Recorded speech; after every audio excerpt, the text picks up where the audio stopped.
By the end of January 1945, Hitler's desperate Ardennes offensive had ground to a halt. Though the last-ditch push to the west had inflicted heavy casualties on American forces, it was the German army that suffered irreplaceable losses in men, equipment, and materiel, and was no longer capable of offensive operations. The Allies regrouped and raced for the Rhine River, the last major natural obstacle to Germany. The Allied forces advanced toward the Rhine on a broad front, with British General Bernard Montgomery's 21st Army Group in the north and U.S. General Omar Bradley's 12th Army Group in the south. Bradley's Army Group was composed of the U.S. First Army under Lieutenant General Courtney Hodges on the left and the U.S. Third Army under Lieutenant General George Patton on the right. Supreme Allied Commander in Europe, General Dwight D. Eisenhower, and the Senior Allied Command expected to find no bridges over the Rhine still standing. First Army considered two possible river crossing sites on the extremes of its flanks, one in the sector between Cologne and Bonn in the north, and at Koblenz in the south. In both cases, the American forces would have to fight on the river's east bank through heavily wooded terrain, with a poor road network to reach the Ruhr-Frankfurt Autobahn. In the central sector near Remagen, where steep cliffs overlook the river, the terrain was deemed too prohibitive to be considered a viable crossing option. During World War I, First Quartermaster General Erich Ludendorff of the German General Staff advocated for the building of a railroad bridge at Remagen to facilitate the movement of supplies and reinforcements to the Western Front. Construction of the bridge, which would connect Remagen on the west bank with Erpel on the east, began in 1916 and was concluded in 1919. 4 stone piers supported 3 metal spans totaling 1,069 feet. Earth access ramps on each bank extended the overall length of the Ludendorff Bridge to 1,300 feet. The bridge carried 2 sets of railroad tracks with catwalks on either side. Wooden planking could be placed over one set of tracks to allow vehicular traffic when needed. From the east, the tracks onto the bridge ran from a tunnel cut through the Erpeler Lay Ridge, looming 600 feet above the river. Castle-like stone towers with embrasures for machine guns, 2 on each end, guarded the approaches to the bridge. Like other Rhine bridges, the Ludendorff Bridge was prepared for demolition. Zinc-lined boxes with explosive charges were emplaced strategically to blow up the bridge and drop it into the river. The electrical cable for the demolition fuse was encased in steel-metal pipes, and the terminal for the ignition switch was located just inside the entrance to the Erpeler Lay Tunnel. A hand-activated primer cord provided a backup in case the electrical means of ignition failed. A separate explosive charge with a dedicated ignition switch was placed under the Western Bridge access ramp. Engineers periodically tested ignition circuits to make sure they functioned properly. After an American bomb struck the Mulheim Bridge in Cologne on October 15, 1944, setting off its demolition charges and destroying the bridge, German dictator Adolf Hitler ordered all bridge demolition charges removed to prevent further such incidents. The charges were to be replaced when the Allies were within 5 miles of a bridge, and even then a bridge could be destroyed only by a written order from the commanding officer of the defensive sector. Needing scapegoats, Hitler ordered the officers responsible for the loss of the Mulheim Bridge court-martialed. As a result, officers in charge of other bridges were anxious about the consequences of blowing them too soon or letting them fall into enemy hands. Initially, the Remagen sector fell within the area of responsibility of the Wehrkreis 13 Nord, War District 12 North. However, as fighting drew closer, responsibility passed to a field command, in this case, Field Marshal Walter Model's Army Group B. On March 1st, Model appointed Major General Walter Bosch, commander of the Shattered 18, Volksgrenadier Division, to oversee defenses of bridges in the Bonn-Remagen sector. Upon inspecting the Ludendorff Bridge, Bosch found its defenses woefully inadequate and command structure jumbled. While Captain Willy Bratisch, a hardened combat veteran with 2 Iron Crosses, was in nominal command of the Remagen defensive area, collocated units with their own chains of command were only required to cooperate with him. The only unit directly under Bratisch's command was his own convalescent company of 36 men unfit for front-line duty. Engineer Captain Karl Friesenhahn, an easygoing 50-year-old WW2 veteran commanding a company of 120 older reservists, was responsible for maintaining and preparing the bridge for demolition. The 2 20mm anti-aircraft flak batteries deployed on top of the Erpler Lay belonged to the Luftwaffe and were not subordinate to either Bratisch or Friesenhahn. There was also a hodgepodge of local Volkssturm and Hitler Youth, the National Labor Service, and some service support detachments, all of dubious combat value and with their own chains of command. Neither Bratisch nor Friesenhahn had dedicated transport or radios, relying on 1 military and 1 civilian telephone line for communications. However, neither line was wholly reliable and suffered frequent service interruptions and delays. Boch immediately requested at least 1 infantry regiment and additional anti-aircraft assets to bolster the defenses of the Ludendorff Bridge. He was promised a heavy anti-aircraft battalion which never arrived. During the night of March 5-6, Major General John Milliken, commander of the U.S. III Corps from the First Army, received the mission to advance in the sector from Bonn to Bad Neuenahr-Ahrweiler on the Ahr River, the Rhine's western tributary. Milliken was to clear the west bank of the Rhine and await a link-up with Patton's Third Army. Remagen fell within the area of operations of Major General John Leonard's 9th Armored Division. During the night of March 6-7, as Leonard's 9th Armored Division was closing on Remagen, Boch was reassigned to command the Leuthold Army Corps. At 1 a.m. on March 7th, General Otto Hitzfeld, commander of the Leuthold Army Corps, received orders assigning him the responsibility for defending Remagen. Boch's departure to his new command was so sudden he did not have an opportunity to brief Hitzfeld. Defensive lines of Hitzfeld's corps had been penetrated in multiple locations by the fast-moving American formations and brig. General William Hoge's Combat Command B from the 9th Armored Division was already closer to Remagen than Hitzfeld's headquarters. Having no knowledge of the situation at Remagen, Hitzfeld dispatched his adjutant, Major Hans Scheller, at 1:30 a.m. to take charge of the Ludendorff Bridge's defenses, prepare it for demolition, and destroy the bridge, if needed, at Scheller's discretion. Scheller set off in a staff car, accompanied by a radio truck. In the darkness, detouring around advancing American units, Scheller's small column became separated. Unable to get through, the radio truck turned back to Hitzfeld's headquarters, denying Scheller communications with his superior. On the morning of March 7th, Hoge organized his command into 2 columns. The southern column was to secure crossings over the Ahr River. The northern column under Lieutenant Colonel Leonard Engemann, composed of elements from the 14th Tank Battalion, 27th Armored Infantry Battalion, and 9th Armored Engineer Battalion, received orders to take Remagen. While Engemann's specific orders did not call for capturing the Ludendorff Bridge, he was to attempt to grab it if the bridge was still standing. Engemann's departure in a drizzling rain was delayed until 10 a.m., while combat engineers cleared the streets of Meckenheim of rubble from the previous day's fighting. Major Scheller arrived at the bridge at 11:15 a.m.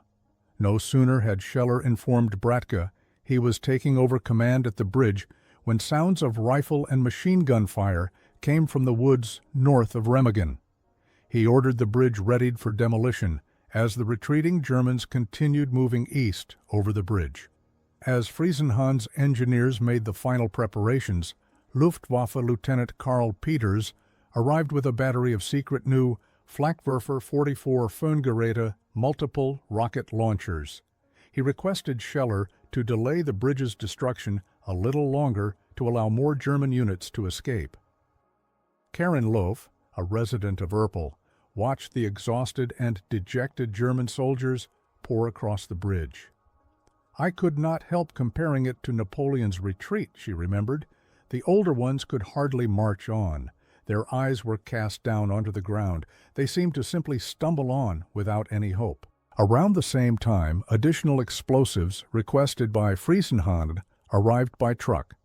To his disappointment, instead of the 600 kilograms he asked for, only 300 arrived. Even then, the new explosive was Donnerit, a weaker industrial grade composed of 70% ammonium nitrate, 25% trinitrotoluene, TNT, and 5% nitroglycerin. At 1 p.m., Engemann's column emerged from the woods on the cliffs overlooking the Rhine, north of Remagen, a mile away from the Ludendorff bridge. Engemann could clearly see a lot of activity around the bridge, with German soldiers and military vehicles intermixed with civilians moving across. Continuing the advance, Engemann sent 2nd Lieutenant Karl Timmermann's dismounted A Company, 27th Armored Infantry Battalion, down to Remagen at 1:50 p.m., followed 30 minutes later by 2nd Lieutenant John Grimball's platoon of new heavy T-26 Pershing tanks from the 14th Tank Battalion. March 7th was Timmermann's first day in command of the A Company, the previous commander having been hit the day before during the fight for Meckenheim. Besides Timmermann, there were 2 other officers in the company, 2nd LT's Burroughs and David Gardner, the 2nd and anti-tank platoon leaders. Staff Sergeants Michael Chincher and Joseph Delicio, for lack of officers, commanded the 1st and 3rd platoons. Scheller ordered his men to the east bank of the Rhine at the Americans' approach, leaving only Bratke's company to defend Remagen. The explosives firing circuit was tested and found operational, and German traffic going both ways was halted. Grimball's tanks quickly overtook Timmermann's men advancing on foot and raced through the town toward the bridge. The A Company followed Remagen's main road, encountering only minor resistance from the few German soldiers still in town and ineffectual fire from the 20mm flak guns from the top of the Erpeler Lay. Captain Bratke's 36-man company melted away, with only Bratke and several men escaping to the Erpel side. At 3:15 p.m., as the American tanks reached the western end of the Ludendorff Bridge, Scheller gave the command to detonate the demolition charge under the west approach ramp. Sending a fountain of debris in the air, the resulting explosion created a 30-foot trench in the earthen ramp, sufficient to halt the tanks, but also providing good shelter for Timmermann's men. As Grimball's tanks and Timmermann's infantry began exchanging fire with the Germans on the east bank, news began circulating that a captured German soldier reported that the Ludendorff Bridge was going to be blown up at 4 p.m. This was highly unlikely, since the bridge's demolition was solely based on Scheller's judgment and not on a schedule. Nonetheless, the rumor reached Hoge, who immediately ordered Engemann to take the bridge. Engemann passed the word down to Major Devers, commander of the 27th Armored Infantry Battalion, who ordered Timmermann to take his company across the bridge. To give them cover, American mortars began firing white phosphorus rounds at the German side of the bridge while the tanks engaged the Germans in their defensive positions. Around 3:30 p.m., with American shells blanketing the area between the east end of the bridge and the tunnel, Scheller ordered Friesenhahn to blow the bridge. From his position just inside the tunnel, Friesenhahn personally triggered the ignition switch, but nothing happened.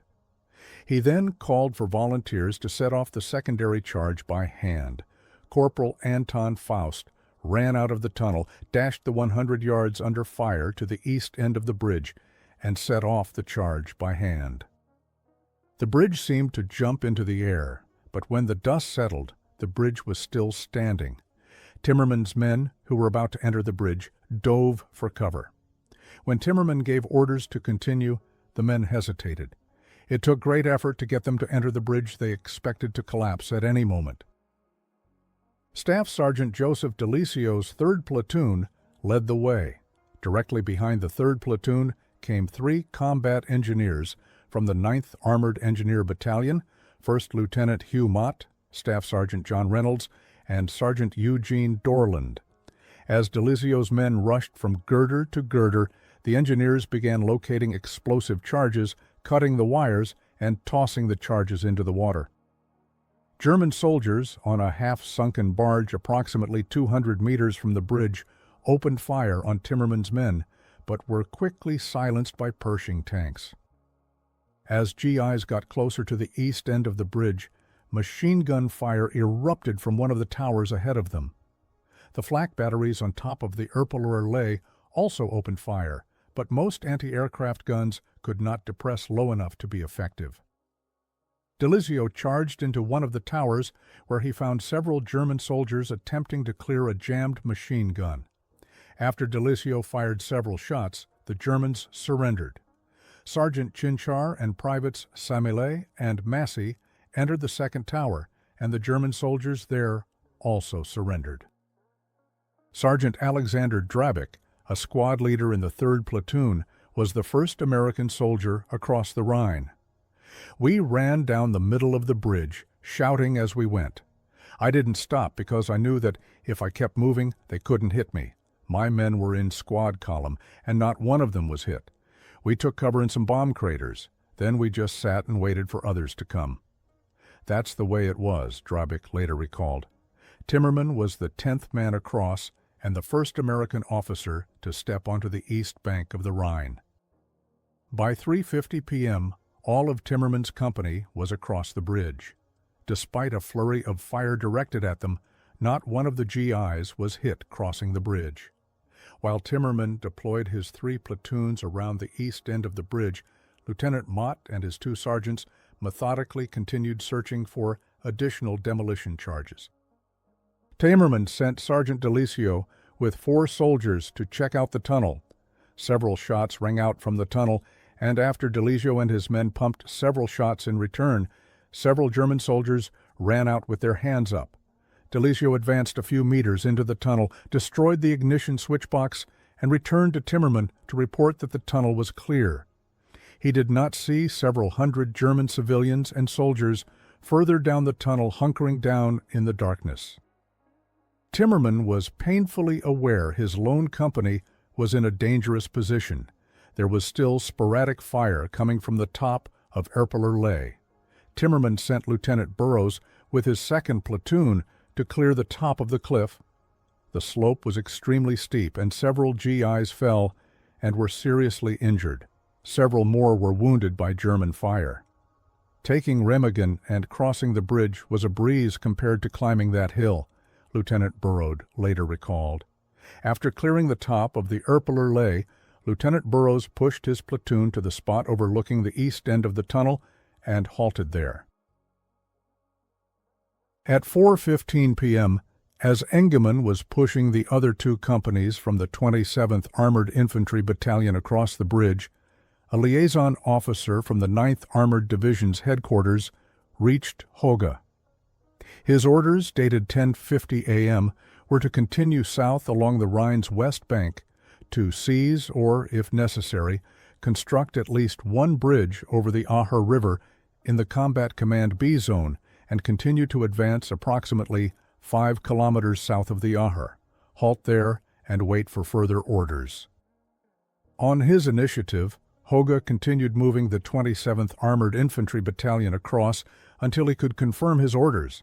At 4:50 p.m., Hoge met Leonard at Beresdorf, 5 miles west of Remagen. Apprised of the new development, Leonard directed Hoge to secure the bridgehead. The closest units, the 52nd Armored Infantry Battalion, the 1st Battalion from the 310th Infantry Regiment, 1 tank destroyer company, a reconnaissance troop, and an engineer platoon, were redirected to the Ludendorff Bridge. While Hoge was conferring with Leonard, German officers bottled up inside the Erpeler Allee tunnel were getting desperate.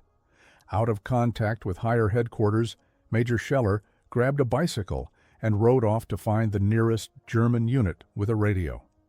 Discovering Scheller gone, Bratje sent a motorcycle messenger for help. However, fire by American soldiers from above the eastern end of the tunnel cut Bratje's messenger down before he got away. By 5:30 p.m., with the Americans controlling both ends of the tunnel and realizing the hopeless situation, Bratje and Friesenhahn ordered their men to lay down their weapons. Intermingled with civilians, German soldiers began leaving the tunnel with their arms up.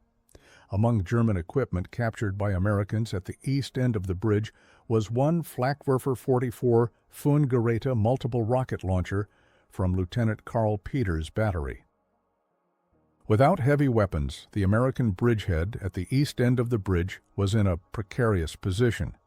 A plow-equipped tank from the 14th Tank Battalion bulldozed the crater in the western approach ramp, while the combat engineer platoon placed additional planking over the bridge's roadway. After midnight in heavy rain, a tank company and one of the tank destroyers made it across before another tank destroyer slipped off the roadway, halting the traffic for several hours. The one-way traffic resumed at 5:30 a.m. on March 8th once the disabled vehicle was winched out. The word about the bridge capture quickly went up the chain. "Shove everything you can across it, Courtney, and button the bridgehead tightly," Bradley ordered Hodges upon receiving the news. In turn, Bradley reached out to Eisenhower. "Hold on to it, Brad," Eisenhower responded. "Get across with everything you need, but make certain you hold that bridgehead." All attention now shifted to the Ludendorff Bridge. Hodges redirected Milliken's 9th and 78th Infantry Divisions to Remagen, as well as the 3 Corps and 1st Army's artillery, air defense, and engineering assets. Discovering the loss of the Ludendorff Bridge, Major August Kraft, commander of the 3rd Battalion from Landes Pioneer Regiment 12, and Regimental Commander Major Herbert Strobel organized a scratch force of some 100 engineers and air defense gunners. Bringing along explosives, Strobel's force began moving toward the bridge shortly after midnight. They ran into the forward pickets of the 14th Tank Battalion and 1st 310th Infantry Regiment. Strobel's force was dispersed in a series of confused clashes in the dark, and the majority was taken prisoner. By 7 a.m. on March 8th, the dismounted 52nd Armored Infantry Battalion was also on the east bank and took over the northern sector of the bridgehead at Erpel. 3 field artillery and 1 air defense artillery battalions took up positions on the west bank of the Rhine. On the morning of March 8th, Model arrived in Bonn to receive the news about the calamity at Remagen. He ordered General Fritz Bayerlein, commander of the elite Panzer Lehr Division, to organize a task force consisting of remnants of his own division together with the 9th Panzer Division, the 106th Panzer Brigade, and the 11th Panzer Division. The 4 once formidable formations now barely numbered 60 tanks and 12,000 men, critically short on fuel and ammunition. Bayerlein wanted to gather the 4 units into one powerful fist, but Model ordered him to commit the tank formations as soon as they became available. The 11th Panzer Division was so short on fuel that it could not get underway until March 11th. Finding out about the loss of the Ludendorff Bridge and the American breakthrough to the east bank of the Rhine, Hitler flew into a rage. He immediately dismissed Model and replaced him with Field Marshal Albert Kesselring. However, Kesselring kept Model in operational command of Army Group B. Majors Scheller, Kraft, Strobel, Captain Friesenhahn, and Lieutenant Peters were arrested and court-martialed. Captain Bratke was tried in absentia. Majors Scheller, Kraft, and Strobel were found guilty of dereliction of duty, and Lieutenant Peters of allowing one of his secret rocket launchers to fall into enemy hands. The 4 unfortunate officers were promptly shot. Bratke was also found guilty, but his conviction was moot, since he was an American POW. Friesenhahn, also in American hands, was absolved of any guilt. While the weak German Volkssturm and rear echelon units established a defensive perimeter around the bridgehead, German artillery began the bombardment of the bridge. The hilly terrain provided good observation points for German artillery observers, and during the next 2 days, multiple direct hits were scored on the bridge. Starting late on March 8th, the Germans began launching ground counterattacks. Rain and low clouds grounded fighter bombers, but the German Air Force launched a raid with 10 Ju-88 Stukas against the bridge, 8 of which were shot down. The increasing flow of American reinforcements created bottlenecks and traffic jams at Remagen, resulting in heavy casualties from German artillery. The open space between Remagen and the west end of the bridge became known as the Dead Man's Corner. By the end of the day, over 8,000 American troops had crossed the Ludendorff Bridge. While the infantry steadily and cautiously expanded the bridgehead in rugged terrain on the east bank, American engineering assets began arriving in force at Remagen. The American commanders expected the damaged Ludendorff Bridge to collapse at any time. On the morning of March 9th, the 291st Engineer Combat Battalion, ECB, began constructing a treadway bridge, roughly 400 meters downstream from the Ludendorff Bridge. Combat engineers worked in full view of German artillery observers on the east bank, and German shells began falling on the equipment assembly and bridge construction site almost immediately. The forward end of the treadway bridge, where the floating sections were attached, was called the Suicide Point. The name was justified when around 1 p.m., a German round scored a direct hit on the Suicide Point, killing 1 man and wounding 5 more. Despite continuous German fire, the engineers assembled 300 feet of the floating bridge by the time darkness fell, and pontoon boats with outboard motors began ferrying troops to the eastern bank. On the morning of March 10th, the 276th ECB from the 30 Corps relieved the exhausted 9th Armored Engineer Battalion. Before leaving, the men of the 9th erected a sign, "Cross the Rhine with dry feet," courtesy of the 9th Armored Division. The mission of the 276th ECB was to repair damages to the bridge's western approach ramp and make the bridge passable for vehicular traffic. The single charge completely destroyed a critical panel joint in the upstream truss almost directly over the Wright River pier, forcing the truss 4 inches out of alignment, noted Lieutenant Cole. Clayton Rust, commander of the 276th ECB, restoration of the bridge to full strength was not intended at the time. The immediate goal was to provide only sufficient strength to support the dead load and Class 70 one-way traffic. Full repairs were to be made later when more adequate equipment and skills could be mobilized. A detachment from the 1058th Engineer Port Construction and Repair Group assisted the 276th ECB with specialized equipment. Another engineer battalion placed 3 lines of net and log booms upstream to prevent the Germans from floating down mines and boats loaded with explosives. The nets were also to prevent underwater attacks by German frogmen after such an attempt was made in September 1944 when the Germans tried to blow up 2 bridges at Nijmegen on the Waal River. The Germans blew up 1 bridge in that attempt while the 12-man team was killed or captured. As more and more American units crossed the Rhine, the bridgehead slowly expanded in rugged terrain against stiffening German resistance and local counterattacks involving tanks and self-propelled guns. The air was thick with incoming and outgoing artillery. However, German artillery fire began to slacken as the expanding American bridgehead pushed German artillery positions farther east, and a German artillery observer with a radio was captured in Remagen. On March 12th, 2 treadway and 2 pontoon bridges were fully operational. With multiple ferries shuttling men, equipment, and vehicles to the eastern bank, the Ludendorff Bridge was closed for repairs. It is unknown why the explosive charges failed to destroy the bridge on March 7th. The electrical circuit was tested shortly before the American arrival. It is possible that the shelling from T-26 Pershing tanks, tank destroyers, and mortars cut one of the pipes containing the fuse.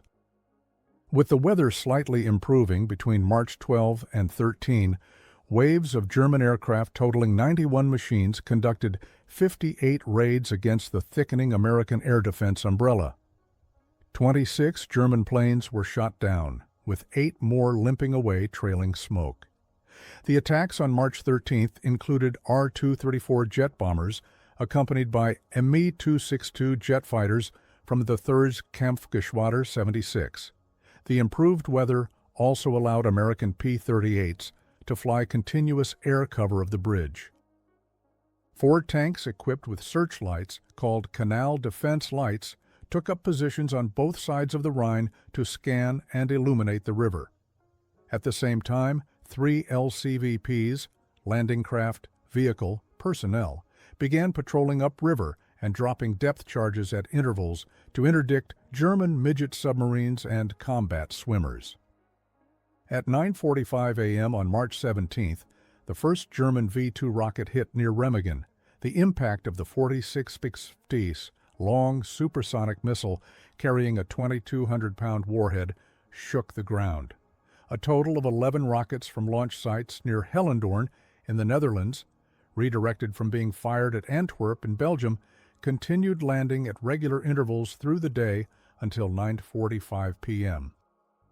Being area effect weapons, most of the V-2 rockets landed within several miles of the Ludendorff Bridge, destroying several farms and killing civilians and farm animals.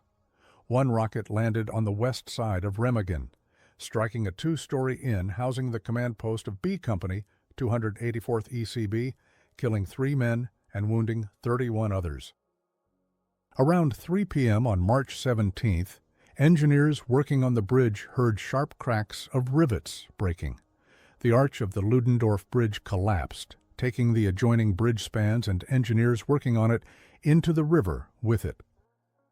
I was out on the bridge but only at the west edge. When it came down, the noise and the sight of the falling soldiers was very frightening.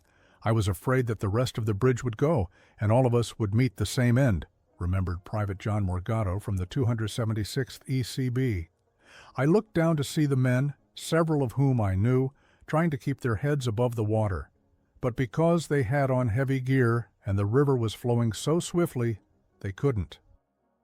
Downstream, the men from the 291st ECB rushed onto their treadway bridge to intercept the debris pieces and guide them between the floats. Many engineers jumped into the water to rescue the injured men being swept downstream. They saved 18 survivors. 6 soldiers from the 276th ECB died. 11 were missing and presumed drowned. 60 were injured, and 3 later succumbed to their injuries. Latouche-colored Rust, who fell into the water but made it out on his own, described the event as the complete decimation of the unit command. The battalion's executive officer, 2 company commanders, 3 platoon leaders, and 6 platoon sergeants were among the dead and missing. In the 1058th Port Construction and Repair Group, its commander Major Carr was killed.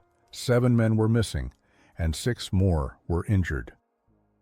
The main reason for the collapse of the Ludendorff Bridge, most engineers believed, was the break in the bottom cord of the upstream truss from the German demolition charge of March 7th.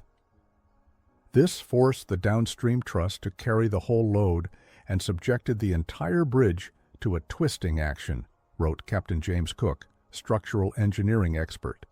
The strain on the truss was increased by the weight of the timber decking American engineers had added to the flooring by continuous bridge traffic between 7 and 12 March, and by engineer repairs between 12 and 17 March, hammering, welding, and moving heavy cranes and trucks. During the night of March 17, 18, 7 German combat swimmers from SS Kampfschwimmergruppe entered the near-freezing waters of the Rhine. The men, who wore underwater breathing apparatuses, rubber suits, and fins, carried explosives intending to blow the pontoon bridge upriver from the already collapsed Ludendorff Bridge. Struggling in the strong current, the exhausted frogmen were spotted by American searchlights and fired upon. Several Germans were hit and went under. The rest made it to the bank and were captured. On March 20th, the Germans brought up a super-heavy Karl Gerät 600mm mortar. After firing 14 rounds at Remagen without significant effect, the weapon was withdrawn.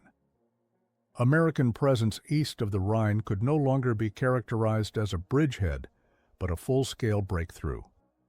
Realizing the futility of further counterattacks, Model ordered Bayerline to pull back.